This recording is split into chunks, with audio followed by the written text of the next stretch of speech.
అయితే బెల్లాన్ని ఇలా కరిగించుకోవాలి. ఆ బెల్లం తగినంత స్వీట్ వేసుకోవడానికి మీకు ఎంత నచ్చితే అంత స్వీట్ చేసుకోవచ్చు. మన స్వీట్ని బట్టి మన తినగలిగినంత స్వీట్ వేసుకోవాలి. అయితే ఈ బెల్లాన్ని ఇలా కరిగించుకోవాలి. ఇలా వాటర్ వేసుకోవాలి. మా చిన్ని ఫ్రెండ్ దుర్గా భవాని వీడియో పాల తాలికలు చూసి మీకు నచ్చితే లైక్ చేయండి, సబ్స్క్రైబ్ చేసుకోండి. మీకు ఉపయోగం చాలా బాగుంటుందట, మీరు కూడా ట్రై చేయండి. ఓకేనా ఫ్రెండ్స్, ఇలా బెల్లాన్ని కరిగించుకోవాలి. 1/2 లీటర్ ప్యాకెట్ ఇలా ట్రై చేసుకోవాలి, చూసుకోవాలి. అయితే ఇక్కడ చెప్తుంది ఏంటి అంటే ఒక బెల్లం తీయ ఉంటుంది, ఒక్కొక్క బెల్లం స్వీట్ తక్కువ ఉంటుంది కదా. అందుకనే దీనికి మనము కరిగించుకొని ఉంచుకున్నాం అనుకోండి, కొంతమంది ఎక్కువ తిన్నప్పుడు దాన్ని ఎక్కువగా స్వీట్ కరిగించి పెట్టుకోవాలి. కావాలంటే మనం లాస్ట్లో కలుపుకోవచ్చు అన్నమాట. అందుకని కొద్దిగా ఎక్కువగానే కరిగించి ఉంచుతున్నారు. కొంచెం మేము స్వీట్ ఎక్కువ తింటాము. లీటర్ పాలు ఇలా రెడీ చేసేసుకున్నాము. పాల తాలికలుకి రెడీ. కథ ఈజీ, తొందరగా అయిపోతుంది, ఈజీగా ఉంటుంది, తొందరగా అయిపోతుంది, చాలా టేస్టీగా ఉంటుంది. ఇలాచి దంచి పెట్టుకోవాలి కదా, కొద్దిసేపు ఆగండి. ఇలాచి దంచి పెట్టుకున్నాక మళ్ళీ వీడియో రన్ అవుతుంది. ఇలాచి ఒక 4 తీసుకొని ఇలా పౌడర్ చేసుకొని పెట్టుకోవాలి. ఇలా పాల తాలికలు అంటే ఇలా అన్నమాట, ఇలా ప్రెస్ చేసుకోవాలి. ఇలా పాల తాలికలు అంటే ఇలా వేసుకోవాలన్నమాట, చాలా గట్టిగా ఉంటుంది. ఇలా బెల్లం కరిగించుకోవాలి. ఇలా పాల తాలికలు అంటే ఇలా పిండి పెట్టుకొని ఇలా ప్రెస్ చేయాలి.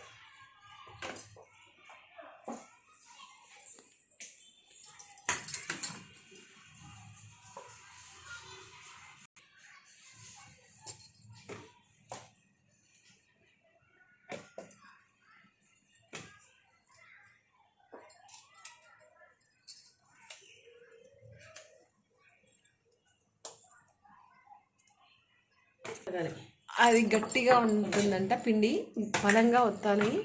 ప్రెస్ అంతా బాగానే ఉంటుంది కానీ కొంచెం స్ట్రాంగ్గా ప్రెస్ చేయాలి.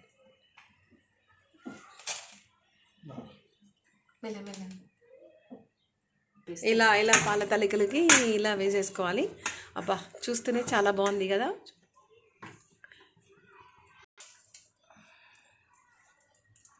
చాలా గట్టిగా ప్రెస్ చేయాలి.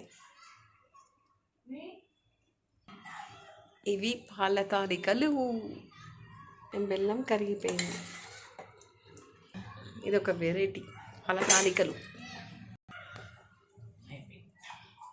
లాస్ట్ పిండి ఉంటుంది కదా, కొంచెం 1 టీ స్పూన్ అంతా, అందులో వాటర్ పోసి ఇలా అంతే మన దోశ పిండిలాగా రెడీ చేసుకోవాలి, అంతే కదా. తర్వాత ఇది లాస్ట్లో వేయాలట, ఇలా దోశ పిండిలాగా.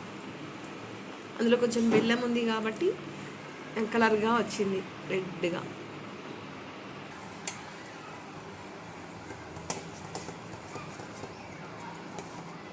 పాలు విరిగిపోవా? ఓకే. అబ్బా, చాలా బాగుంది.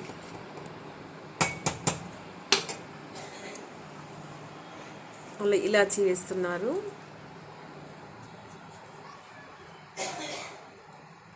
అది సరిపోతుందా దుర్గా భవాని? చాలు.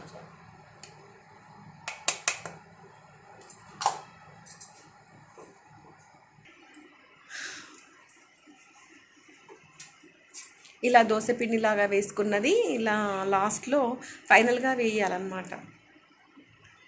ఎందుకు ఇలా చిక్కదనం రావడానికి కదా.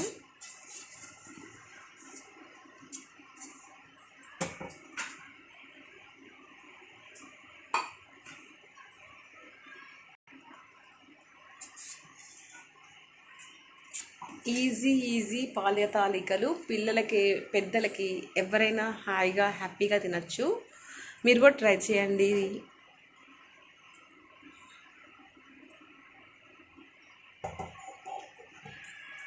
ఎంతసేపు ఉడకాలి?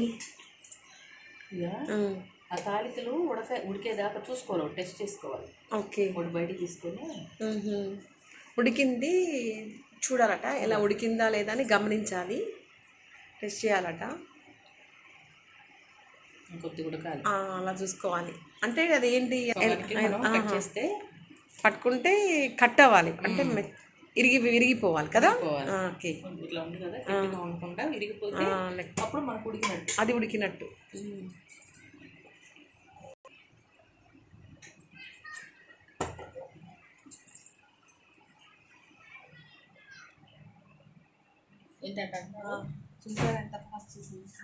బాగుంది, పాల తాలికలు రెడీ అవుతున్నాయి. ఇంకొంచెం 2 మినిట్స్ 1 సెకండ్ ఇలా ఉడికిన తర్వాత, ఇంకొక 1-2 సెకండ్స్ ఉడికిన తర్వాత బెల్లం కరిగించుకుంది వేసుకోవాలి.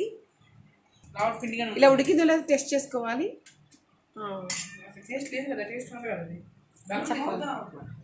ఒకవేళ చిటికా అండి, ఏమన్నా మీకు చిక్కగా అయినట్టు అనిపిస్తే పక్కన కొంచెం వాటర్ చిన్న గ్లాసు బాయిల్ చేసుకొని మళ్ళీ ఇందులో వేసుకోవాలి.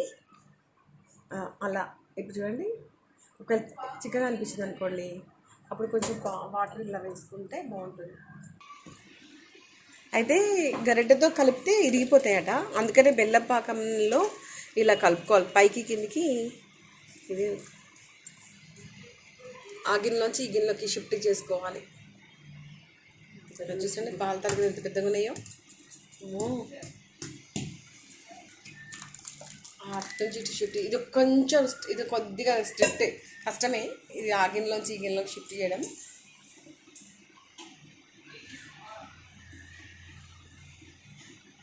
ఆ గిన్నెలోంచి ఈ గిన్నె అంటే గరిటెతో మనం రౌండ్ చేసాం అనుకోండి, విరిగిపోతాయట, అందువల్ల. ఇంకా గిన్నెల్లో ఇలా టర్న్ చేసుకుంటూ వేసుకోవాలి. గిన్నెలు ఈ గరిటెతో కలపకూడదు, ఆ గిన్నె నుంచి ఈ గిన్నెలోకి షిఫ్ట్ చేసుకోవాలి, ఎందుకంటే పాల తాలికలు విరిగిపోతాయి కాబట్టి. జీడిపప్పు బాదం పప్పు కానీ ఏదైనా సరే ఇలా వేయించుకొని, నెయ్యిలో వేయించుకొని ఈ పాల తాలికల్లో వేసుకోవాలి, ఇలా వేసేసుకోవాలి. చాలా చాలా టేస్టీగా ఉంది. ఇంకా మేము తిని టేస్ట్ ఎలా ఉందో చెప్పేస్తాం ఫ్రెండ్స్, మీరు కూడా ట్రై చేయండి, చాలా ఈజీ. ఓకే, చూడండి పాల తాలికలు రెడీ.